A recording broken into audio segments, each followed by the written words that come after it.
amaanu Waaqayyoota malee barakoo Waaqayyoota malee barakoo Waaqayyoota malee barakoo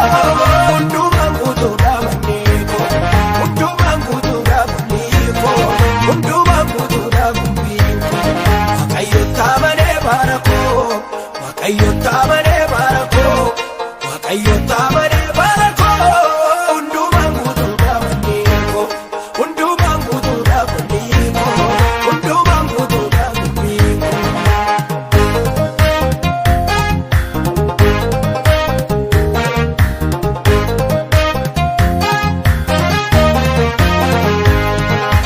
Kenne sagal